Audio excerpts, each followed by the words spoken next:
So, My Little Pony OCs are pretty cool, huh?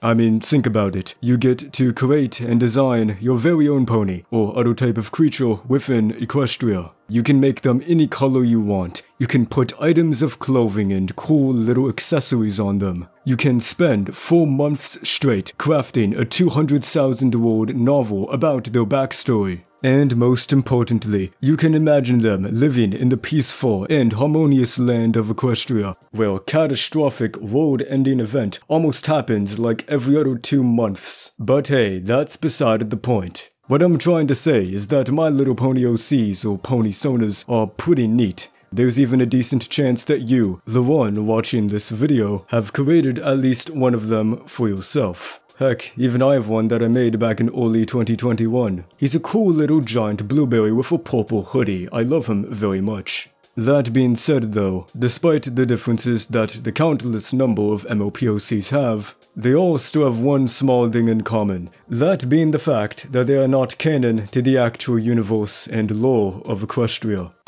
But wait, hold on a minute. I actually just lied to you. Though the vast majority of MLP OCs and sonas aren't canon, there actually exists a very small subset of them that are. As in, they actually officially appeared in MLP Friendship is Magic itself. So naturally, I'm going to spend the rest of this video taking a look at all of the notable examples of this that I could find, and try my best to explain who exactly created them and how did they even make their way into the show in the first place. And just so you know, with the exception of one, I'm only going to talk about the OCs that appear in specifically MLP FIM itself. This is mainly because the people who draw the official MLP comics really enjoy putting in random OCs in the background sometimes. This video would be like 3 hours long if I tried to talk about all of those, so I'm just going to skip them and focus on the show.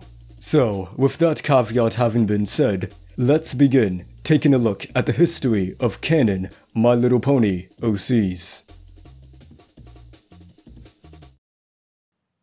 So, the first ever OC that managed to make its way into the show was a background pony named Holly Dash.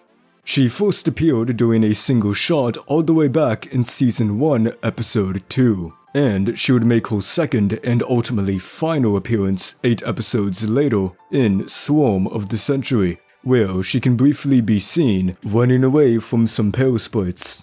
Holly Dash, as an original character though, was created by an animator and visual effects artist that actually worked on the MLP FIM show itself, Holly Geisbricht. According to some comments that she made on DeviantArt, Holly Dash originated from when she and a few other animators working on the show decided to use some of the pony assets that they had access to design their own original ponies for fun. She also said that the name Holly Dash was from a nickname that she was given by her co-workers due to her dyed hair being somewhat similar to Rainbow Dash's hair in the show.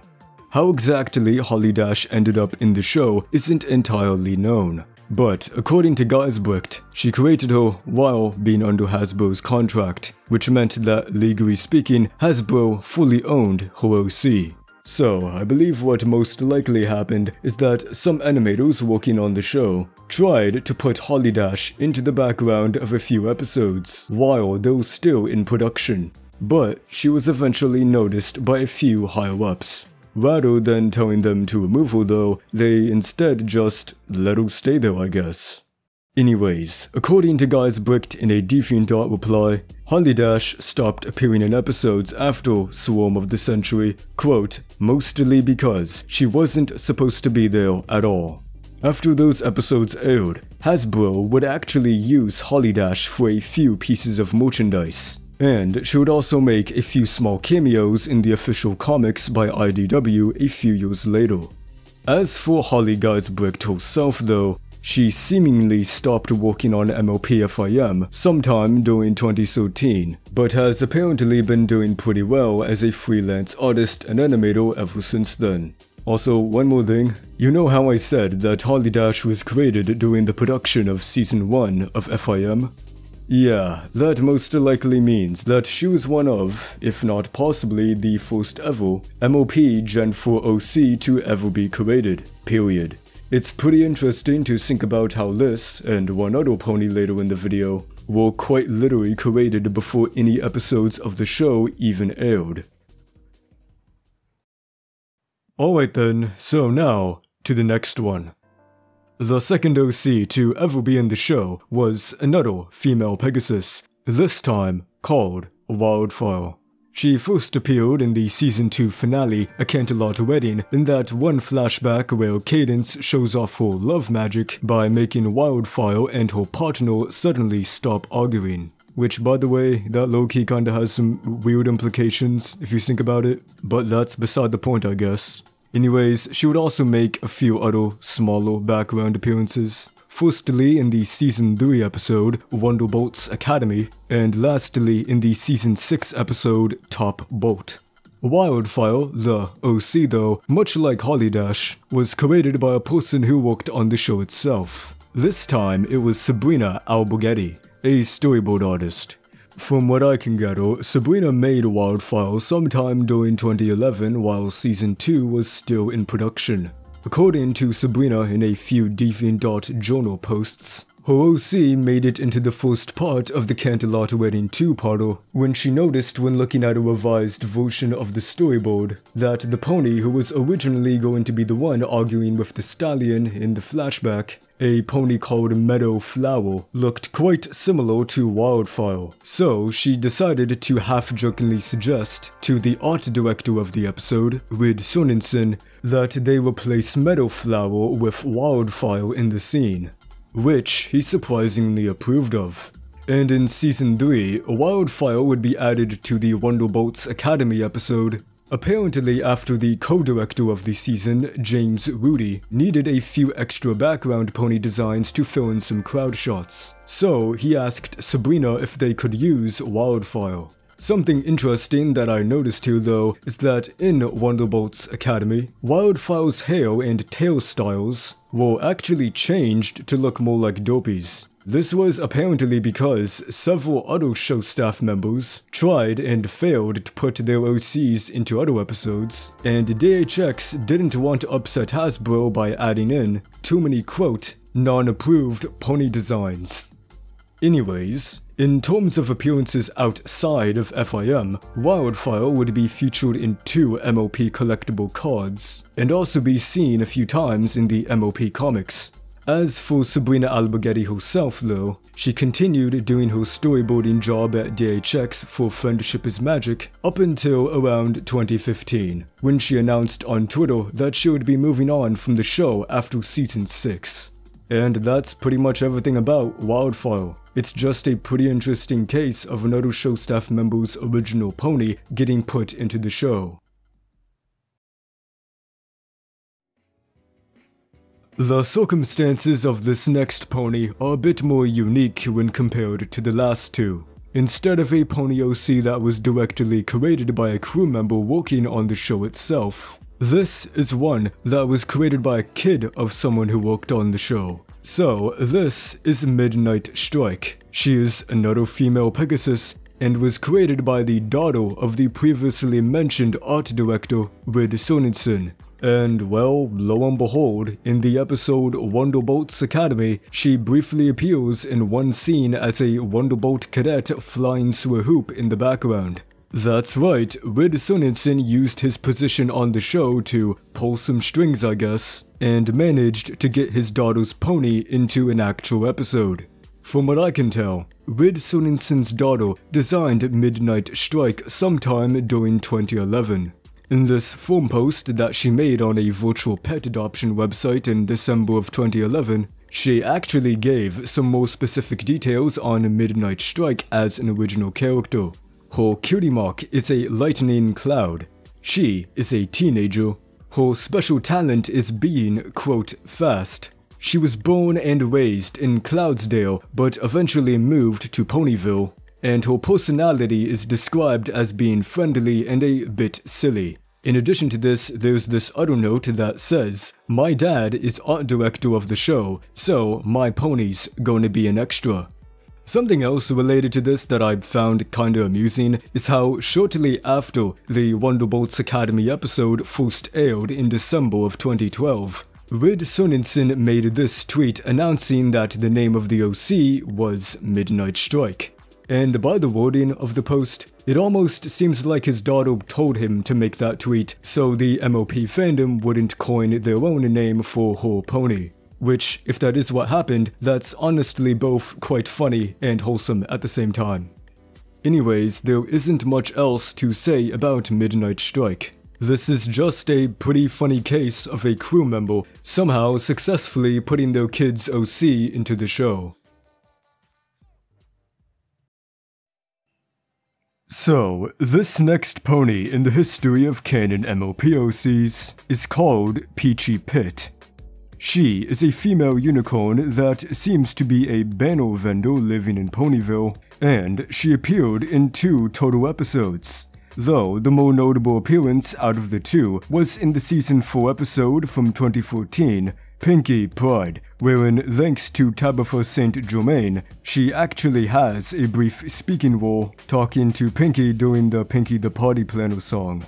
And as you may have already guessed, Peachy Pit is also yet another OC that was created by somebody who worked on the show. This time, it was an animator working at Studio B Productions, aka DHX Vancouver, called Erica Pitt, who did some work on the show from May to December of 2010. According to an interview on a Brony podcast that Erica answered some questions on in October of 2011, much like how Holidash was created, she originally designed Peachy Pit by recoloring some of the stock pony assets that she had access to, which also means that Peachy Pit is the other contender for possibly being the first ever Gen 4 pony OC, which is cool to think about. What's kind of funny, in hindsight, is that she also said that she and several other animators were explicitly told by a few higher-ups not to add their OCs as background ponies in the show. Another kind of funny thing that she mentions here is that apparently a t-shirt with an image of Peachy Pit imprinted onto it was worn at the Studio B Productions studio as an inside joke between herself and some of the other animators. And before you ask, no, I unfortunately couldn't find any photos of it, but I sure wish that I did. One more interesting thing that I found that's worth bringing up about the history of Peachy Pit was that sometime between July and August of 2011, a brony by the name of Cliff decided to write a letter addressed to Erica Pitt, basically just thanking her for all of the work that she did on the show.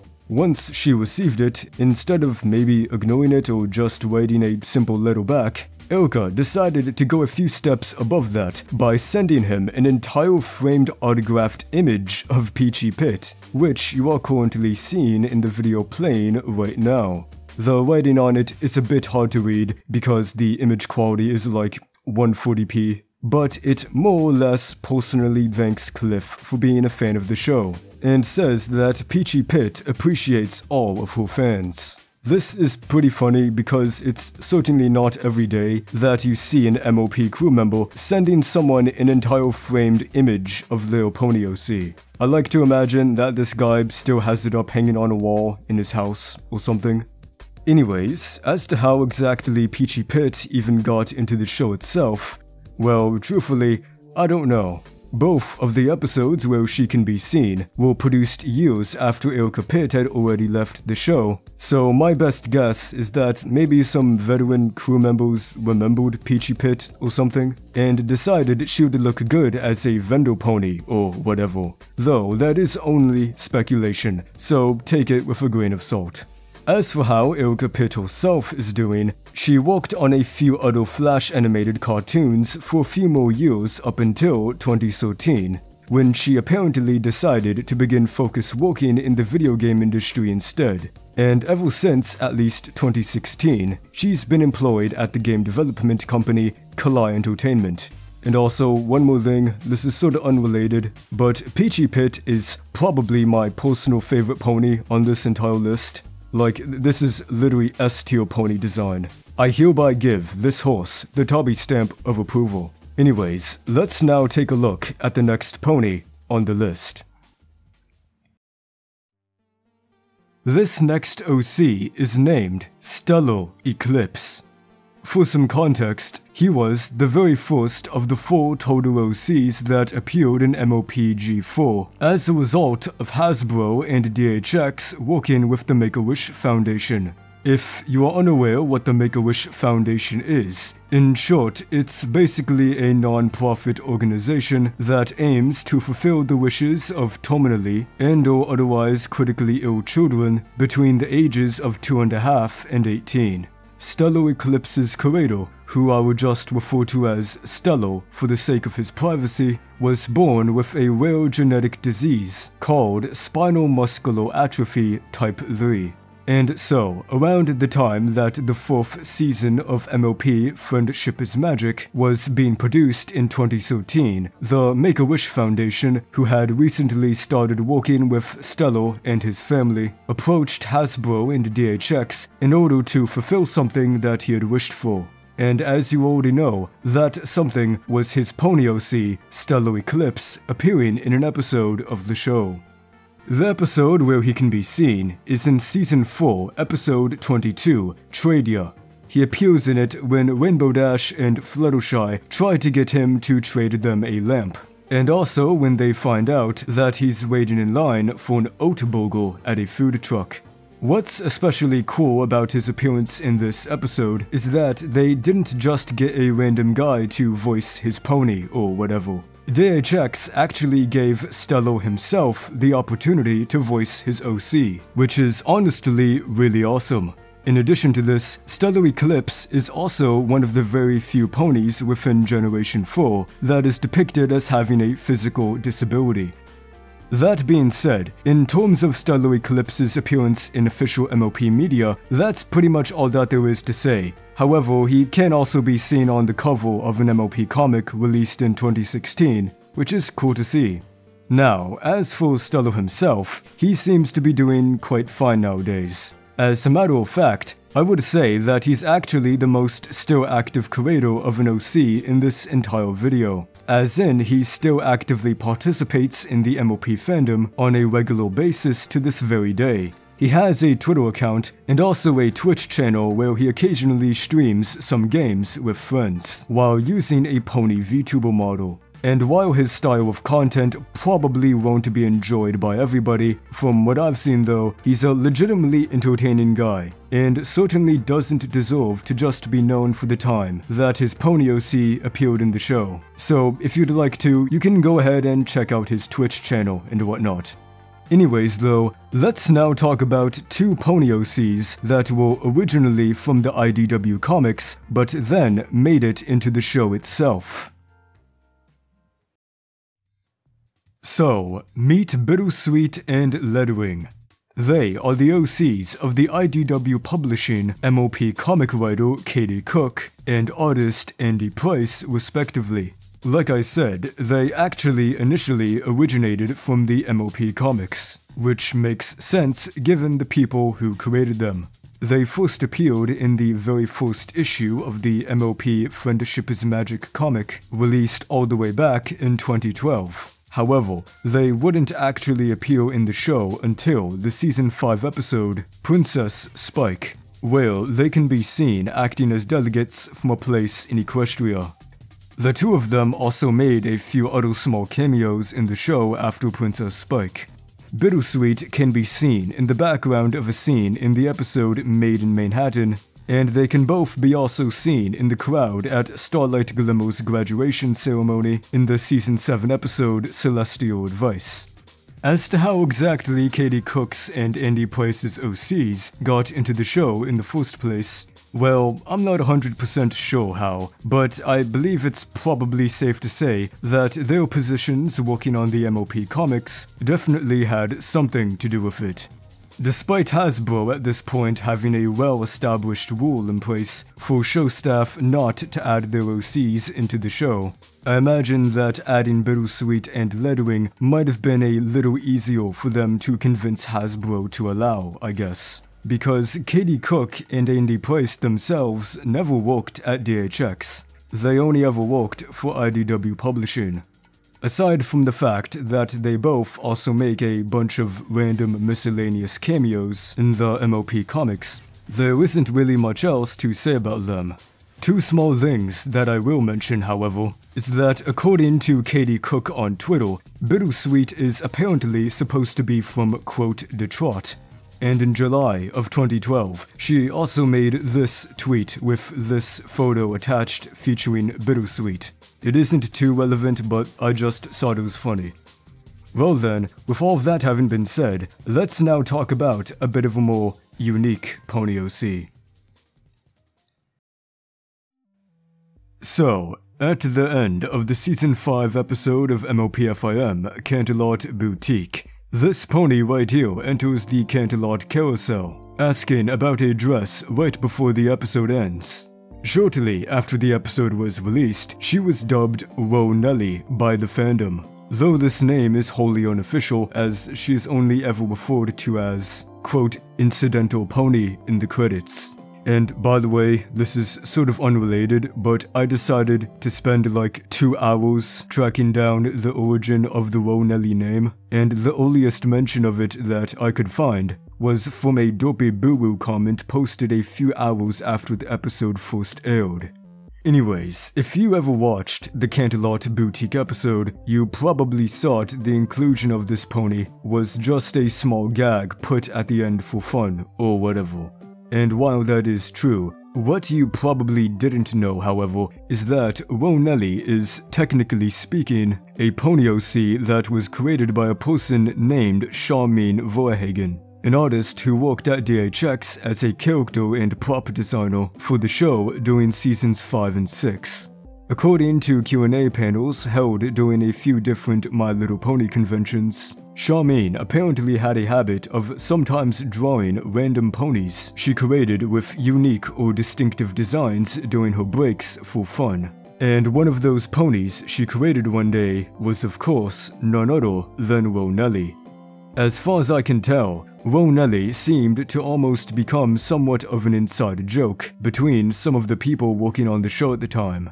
As was explained by a few show staff being asked about Nelly at Q&As, she apparently got into the show as a result of 2 other character designers, Koa Kasuka and Rebecca Dart, finding out about Nelly and submitting her to Hasbro for their approval, fully expecting for her design to be rejected by them. But, in a funny twist of fate, to their surprise, Hasbro actually approved Nelly to appear in episodes of the show.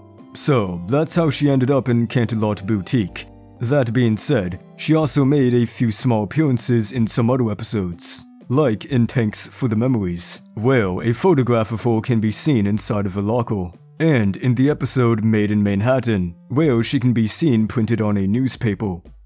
There isn't a whole lot else to say about her, but one kinda interesting thing that is worth mentioning before I talk about the next OC is that according to the previously mentioned show staff Q&As, during Season 5's production, they would often internally refer to Nelly as the, quote, love yourself pony, due to her cutie mark literally being a depiction of a star with herself in the middle of it, which is cool to see and to think about. So, this next Pony OC was the second out of 4 total OCs that appeared in the show as a result of the previously mentioned Make-A-Wish Foundation. She is called Angel Wings, and she is a Pegasus that appeared throughout the Season 6 episode Top Bolt, as one of the newly accepted trainees at the Wonderbolts Academy. Most notably when she talked to Twilight Sparkle and Rainbow Dash a few times in the episode. And what's even more cool is that, much like with the creator of Stello Eclipse, the creator of Angel Wings also got to voice the OC here. And speaking of them, Angel Wings was created by a person called Lex Heel, who, as a result of being born with a congenital heart disease, got approached by the Make-A-Wish Foundation sometime in 2015. And as you already know, they would use their granted wish to them to voice a pony in MLP FIM, which is eventually how Angel Wings made it into the show. According to what I could find, Lex had first created Angel Wings sometime around 2014 or early 2015, and they apparently initially used General Zoe's Pony Creator Flash game on DeviantArt to design her, which is pretty interesting to think about. Especially when you consider that the design of the bracelets that can be seen on Angel Wings' front hooves are quite literally taken straight from General Zoe's Pony Creator itself. Anyways, outside of the show, Angel Wings also briefly appeared in some other MLP stuff, like in the comics, the Gameloft game, and also a collectible card. But as to how Angel Wings' creators doing nowadays, well, they don't have much of an active online presence from the looks of it, but according to their Twitter at least, they seem to be doing fine. There isn't much else to say about Angel Wings now, so why don't we now take a look at the next Pony OC that appeared in the show. So, this upcoming pony is yet again another OC that got into the show because of the Make-A-Wish Foundation. So, in the Season 7 episode, Fame and Misfortune, during this one scene where a bunch of out-of-town ponies are trying to get Twilight Sparkle's attention after the Friendship Journal in the episode was published, the OC can be seen. To be specific, he's this blue unicorn pony right here that's wearing a cap on his head. You're probably now wondering what his name is, right? Well, you see, that's the thing. He doesn't have a name, or at least doesn't have one that I could find. The credits of the episode do technically refer to him as, quote, out-of-town pony, but that doesn't quite roll off the tongue, does it? And despite an hour or two of searching, I could barely find anything else about this OC whatsoever. It's simply too difficult to learn anything about him if I don't even know his name. As a matter of fact, literally the only reason that I know he isn't just a normal background pony is due to Jim Miller, a person who worked on the show at this time, making a reply to a tweet confirming that this pony was in fact an OC belonging to a kid that was from the Make-A-Wish Foundation. So, as such, this OC is easily the most obscure pony in this entire video. I literally had no clue this dude was even an OC until I was already mostly finished writing the script for this video. So, because of the obscurity of this pony, I don't have much to say about him, or for that matter, his creator that requested he be put into the show. And you know what? Whoever they are, good for them. They're definitely entitled to their privacy, so all that I can say about them is that I hope they're still doing fine nowadays. Anyways, with that having been said, this next Pony OC was the fourth and ultimately final pony to be added into MLP because of the Make-A-Wish Foundation. As mentioned in the beginning of this video, I am sort of breaking my own rule of only talking about ponies who appeared in MLP FIM here, because this pony didn't appear in the show, but rather instead the 2017 My Little Pony movie. But hey, it's my video, I get to bend the rules here, okay? Anyways, meet Code Red.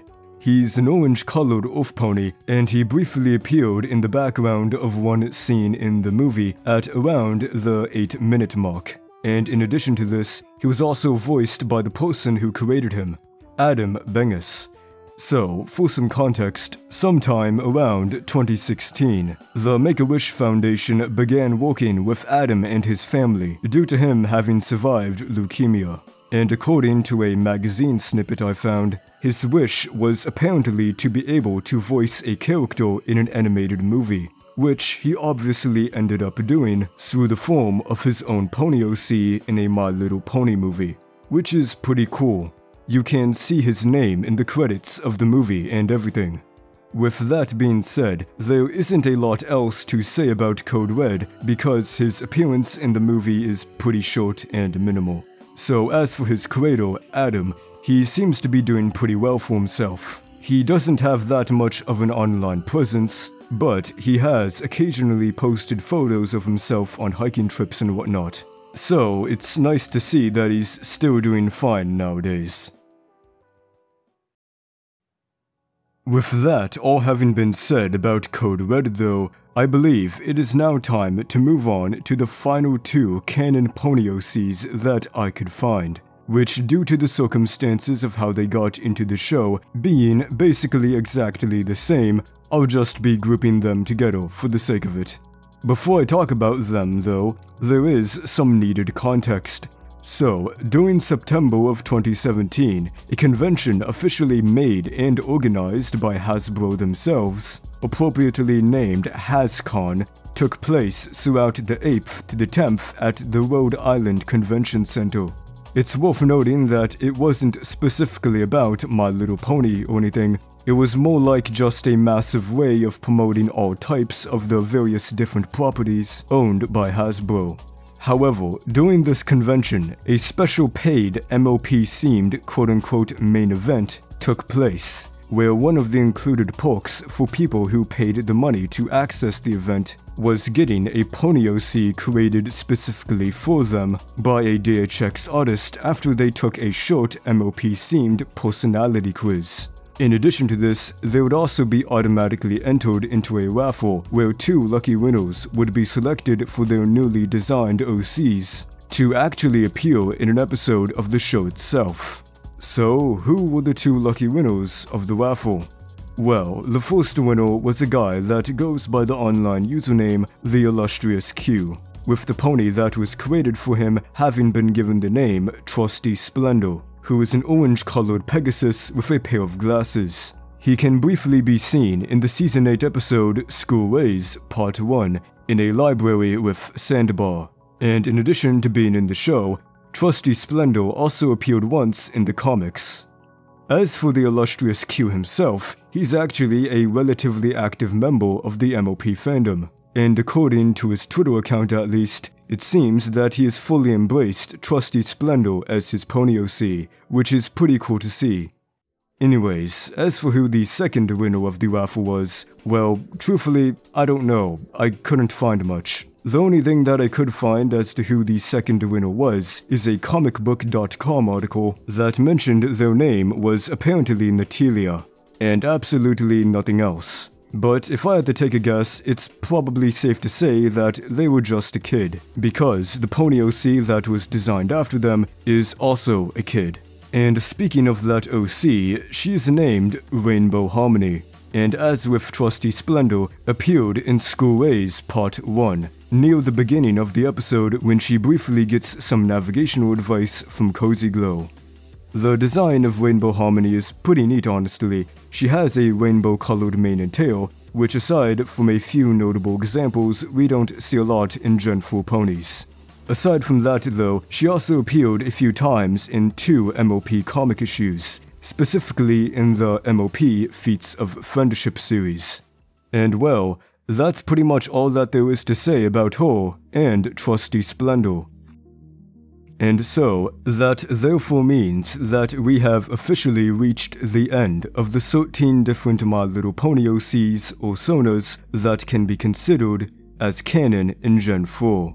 Looking back at all of them now, in hindsight, in addition to their creators, I think it was quite interesting to learn of all the different ways and reasons that these ponies made their way into the show. Whether they were added in by show staff, requested to be put in by kids working with the Make-A-Wish Foundation, or added in for whichever other miscellaneous reason, there was something inherently very unique and special about them when compared to other MLP OCs. This something is primarily the fact that, for better or for worse, they are now forever immortalized as being a part of MLPFIM itself.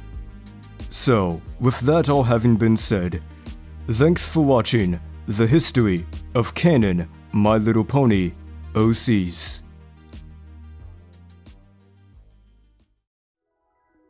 Oh hey, hope you enjoyed watching this. If you did, then consider liking it, leaving a comment, and or sharing it with your friends. Doing those things are the best way to support me because it allows my videos to be seen by more people. Anyways, I just want to say that I had a lot of fun researching stuff for this video. It was genuinely pretty intriguing to learn more about this fairly niche and specific subject. So, I hope you got something worthwhile out of this video, and learned a few new things about MLP too. Anyhow, while you're here, you can also check out my socials, like my Twitter and also my Discord server, where a bunch of other like-minded MLP fanatics, such as myself, hang out sometimes. Anyways, I don't really have anything else to say, so I will see you whenever I see you.